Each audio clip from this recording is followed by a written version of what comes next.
And one of the projects we're doing is called the Minimalist, and it's a capelet, and it's got these big, huge cables, and it's done out of Rasta, and it's gorgeous. And so I'm really thinking that this really pretty rich brown is going to look awesome on there. So really nice. Really liking it. I have 4 skeins of this, so that will make it down this way somewhere. May need to open up a box to put things in. Yeah. Okay. I think I'll do that while I'm talking to you guys. And what else? So, because you always need some good fabric boxes, laying around to help organize your life, right? So we'll make a temporary bulky storage up here until I can take it back downstairs.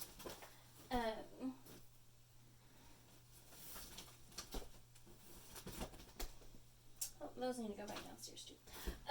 Okay. The other day I was scrounging in the bin at the super duper clearance bin at Red Scotty Fibers, and I found some super fun artsy yarn, and I think it's going to get paired with some stuff. When we were at Stitches Midwest, we were talking with Stephen B. and a couple other designers and whatnot, and going to the fashion shows, and it was so much about texture and like bringing different pops of things to your work, and really trying to play up different feelings and different ways to make the yarn look a little different. And so pairing things together was one of those things that we talked about doing. And so I picked up this really fun, it's called Dazzle. It's from Knitting Fever. And I have 3 colorways, I believe. Yes. 4 colorways. And they're each I have a couple of, these 2 are the only ones I have this, and then I have 2 of these, or 3 of these and 2 of these. And they're fun, and I think I'm going to pair them with a few different things. So you can see they sparkle. Amanda's girls are asking for hats for Rhinebeck, and so I was leaning toward putting this with a fingering weight in a color that they like, and just adding that little sparkle, because apparently their favorite color right now is sparkle, which I know you can't believe that children who are elementary age like sparkles, but they do. So that's what this is going to be leaning towards. And I'm going to put that over here on the fun shelf, on the mini skein shelf for now, until I rearrange again. I will say that I rearrange my yarn shelf probably, once every 3-4 months. It kind of helps me feel like I'm connected with the yarn. I remember what all is here, and it's nice to be able to see that and be a part of that. So this was in here for a reason. This is Universe, which was from Universal about,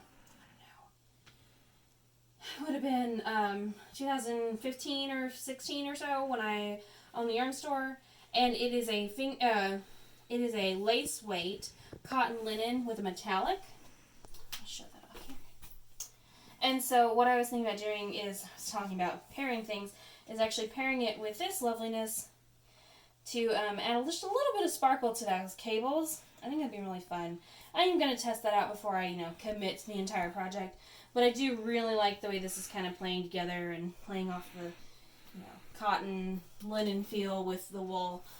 So it'll be a lot of fun to play with. And now this is wool, acrylic, and nylon, so a little different feel than I normally do for bulkies. Okay, last thing. And this is going to be a sweater. So I don't know which one though yet. I'm going to sit in here, so you know where I'm going. On the yarn along the Rockies, we stopped at Finger Play Studio, which love their name, and they were super fun, and I super enjoyed visiting with them while we were there. And I picked up this Homestead tweed, which I had seen at the previous 4 yarn stores we had been there to that week. And I continue to see it all during the rest of the, 10 yarn stores that we went to after that. That sounds about right, Dean? So I picked out this one to go with this. that I picked up at it's Vermont from Taki, which was acquired by Taki Yarns was acquired by Webb's a couple of years ago, and so if you're ever looking for this, it's almost exclusively at Webb's now. So heads up on that.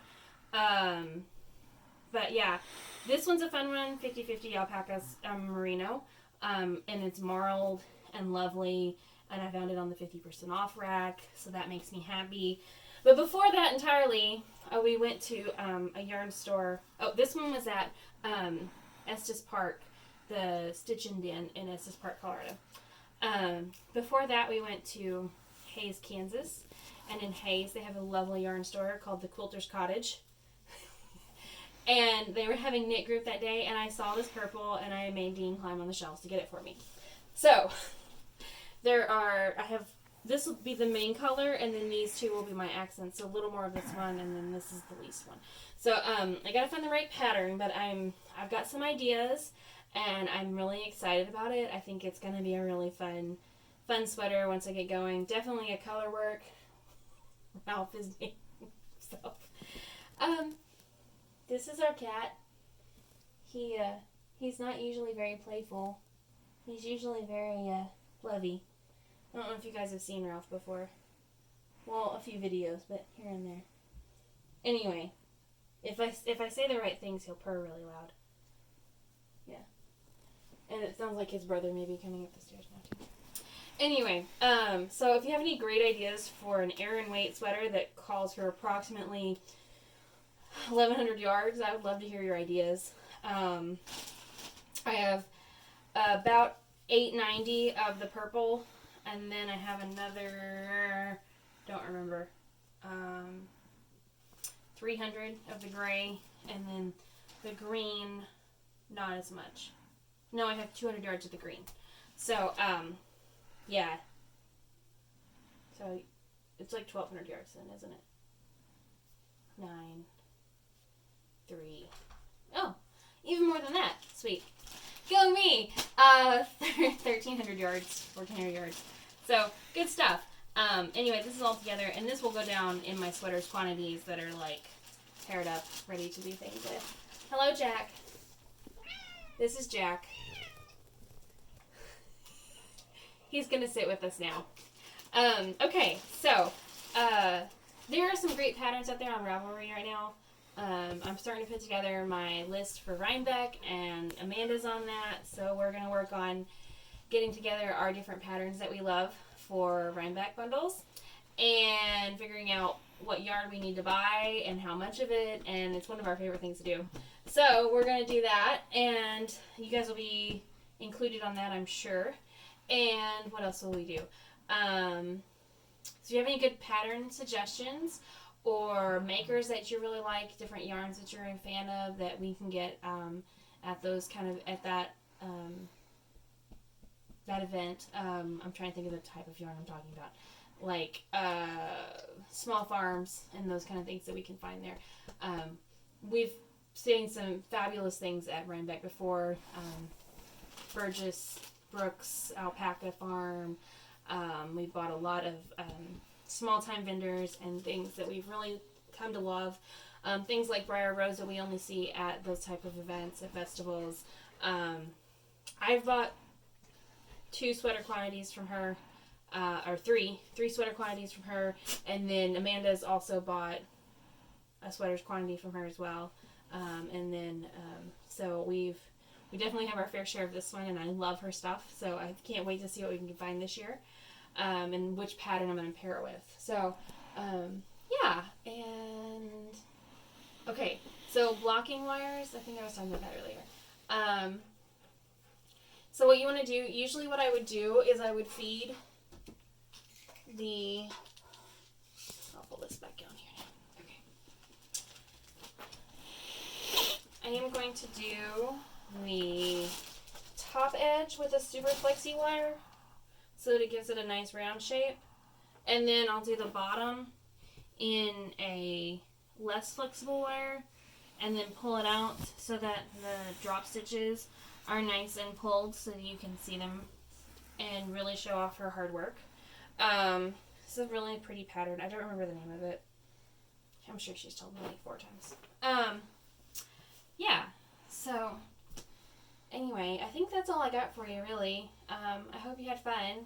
And projects I'm still working on. I'm doing a test knit for Shenanigans. And Amanda's still working on her Play It by Queer.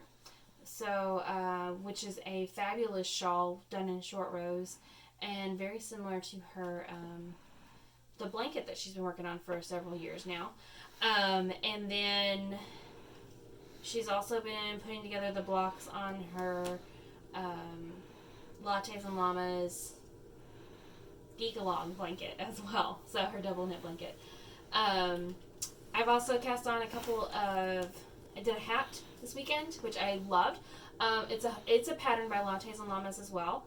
And it's called Honeyduke's hat, and it's specifically geared toward awesome Hufflepuffs and their trips to Honeyduke's. And yeah, so I think I fit in that category. And Amanda and I both fit in that category. So I used my 2016 colorway from Babs from Rhinebeck to make that.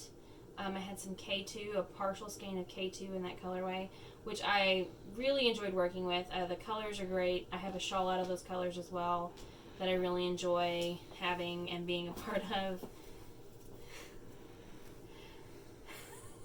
Such a menagerie around here. And then I'm also working on a pair of Miss Weasley's mitts, 2 at a time, from some yarn that I got on a trip to when we drove through Las Vegas a couple of years ago and went to Sin City Yarns. So those are coming along pretty nicely. I have a brioche shawl that I'm working on, the Ramble by Andrea Mowry, that I'm doing out of silky wool for my contrast color, and I'm using DK, Delightful DK, Divine DK, one or the other, from Knit Circus Yarns out of Wisconsin, Madison, Wisconsin, and the color is La Vie en Rose, and I love it. It's this long gradient that's playing out beautifully in this shawl, and I'm so excited. It should be done probably Rhinebeck time.